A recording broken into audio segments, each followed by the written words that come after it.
Ada 6 perkara yang bisa menghancurkan amal yang sudah kita kerjakan.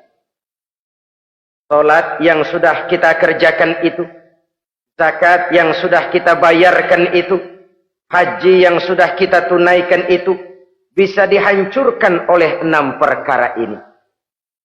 Nanti di akhirat, pada saat setiap orang menunggu pahala dari ganjaran amal yang ia kerjakan di dunia ini, kita menanti dan menanti, ya Rabb, mana amal kebaikan saya? Mana pahala kebajikan yang saya lakukan? Hasilnya tidak ada.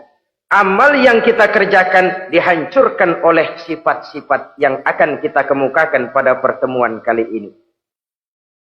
Yang pertama yang bisa menghancurkan amal adalah al-istighalu bi'uyubil khalqi. Orang yang terlalu sibuk mencari-cari aib dan kekurangan pada diri orang lain. Habis waktunya hanya untuk mengorek-ngorek celah orang, sementara ia lupa pada aib dan celah dirinya sendiri. Sifat seperti ini menghancurkan amal yang sudah kita kerjakan. Sedangkan baginda Nabi mengajarkan, tuba liman syaghalahu aibuhu an uyubin nas. Beruntunglah orang yang kekurangan pada dirinya menyebabkan dia sibuk sampai ia tidak sempat mencari-cari aib dan kekurangan pada diri orang lain. Saudara-saudara kaum muslimin rahimakumullah. Sibuk mencari aib orang tentu bukan dengan tujuan positif.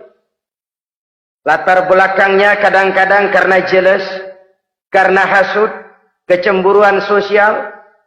Sore, pagi, siang, malam kita korek-korek kesalahan orang dengan target hancur martabatnya, jatuh kehormatan dirinya, hilang nama baiknya, dilupakan dan terisolir dari tengah-tengah masyarakat. Perbuatan yang demikian sungguh terlalu amat sangat kejam.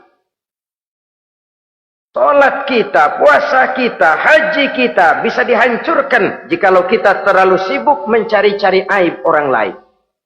Muslim dengan muslim itu bersaudara.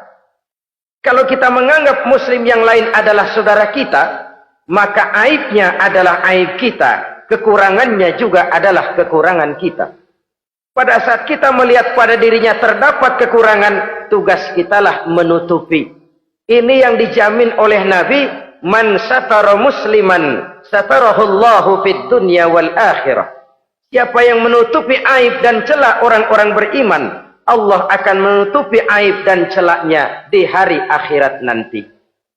Zaman sekarang, zaman gosip. Zaman sekarang, zaman isu. Sehingga hal yang 1 meter pun dapat jadi 5 meter. Yang 5 meter dapat saja menjadi 10 meter. Kita sibuk membumbui hal-hal yang kita tidak tahu duduk perkara yang sebenarnya. Bahkan lebih celaka, kadang-kadang kita malah sok tahu. Memberikan vonis dari sudut pandang kita sendiri.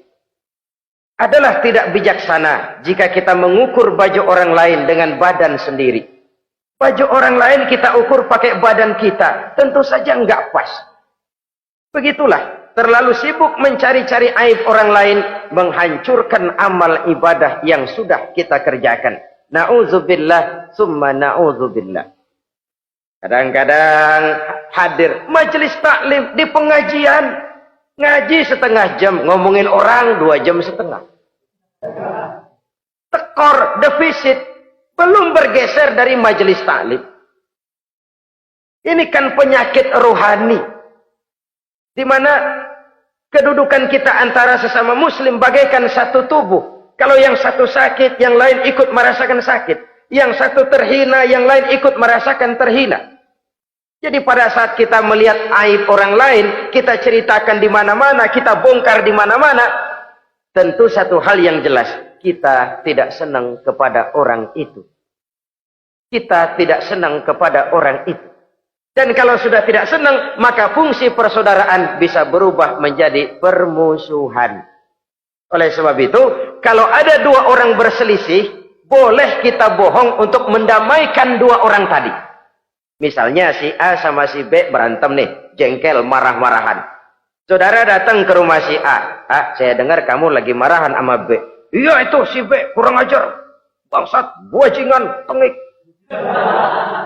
Pokoknya kalau ketemu, awas.